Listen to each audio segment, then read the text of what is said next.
Welcome to SenseTalking. This is the explainer, where we just don't sign documents without reading to understand for cut and photo ops. Today, we're digging into the super controversial U.S. Kenya Health Cooperation Framework. It's a deal that kicked off with big smiles and handshakes, but is now being challenged in court. So who's sounding the alarm here? Well, it's not the politicians, which is pretty interesting. It's a lawsuit brought by the Consumers Federation of Kenya, COFEC. And they're not messing around. They're taking top government officials to court over this, saying a deal this big just can't be signed in secret. And that lawsuit really gets to the heart of what we're breaking down today. It makes you ask the big question. What on earth is inside this health agreement that's got people taking the government to the high court? Okay, so here's our game plan for making sense of it all. First, we'll look at the official story, why this deal happened. Then we get to the good stuff, unpacking all the red flags. After that, we'll dive into the actual legal challenge, and we'll wrap up by looking at what's really at stake here for Kenya. Ready? Let's get into it. Right, so before we jump into all the controversy, you really need to understand why both countries looked at this and thought, yeah, this is a great idea. Because on paper, it honestly looked like a perfect partnership. You see, from the U.S. side of things, it was a chance to kind of rebrand foreign aid, maintain some influence in Africa, and set up a direct line to the Kenyan government without any middlemen. And for Kenya? Well, this was a lifeline, a financial one. After USAID left, a lot of critical health programs for HIV, TB, and malaria were in real danger. And this deal was meant to save them and keep thousands of health workers employed. And the biggest carrot for Kenya? A cool $2.5 billion in U.S. funding spread over 5 years. I mean, that's a huge chunk of change meant to keep these vital health programs going. But and there's always a but, isn't there? As soon as people started digging into the fine print, a much, much more complicated picture started to emerge. So let's do that now. Let's unpack these red flags, because what critics are saying is that buried deep in all that legal language are some clauses that raise some really serious questions.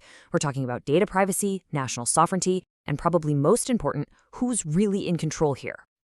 The first big red flag is this so-called 717 rule. Now, it sounds pretty efficient, right?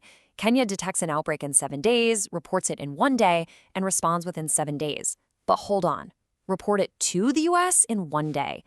That part has people seriously concerned about who gets to control the narrative when a health crisis actually happens. And this rapid-fire reporting requirement leads to a really critical question. Are we basically being forced to share our most sensitive national health data before our own experts have even had a chance to figure out what's going on? It's a huge concern. Okay, next up is this whole issue of who gets to approve emergency medicines. Now, get this.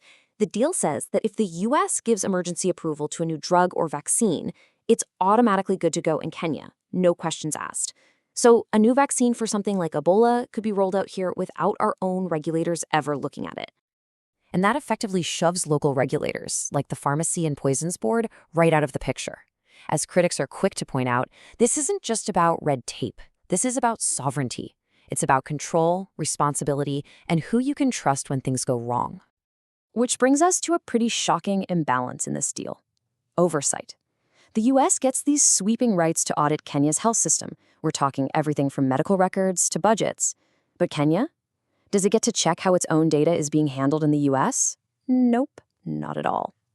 It is a completely one-way street. And that imbalance is even more worrying when you realize the kind of data that's being shared. This is the really sensitive stuff: pathogen data, genetic sequences, biological samples. The actual building blocks of biological intelligence. The deal just says this sharing can continue, but critics argue it's like a black box. There are no clear rules on how that data is protected once it leaves Kenya. And as Kenya works to build out a national digital health system with U.S. help, this framework leaves a ton of questions just hanging there.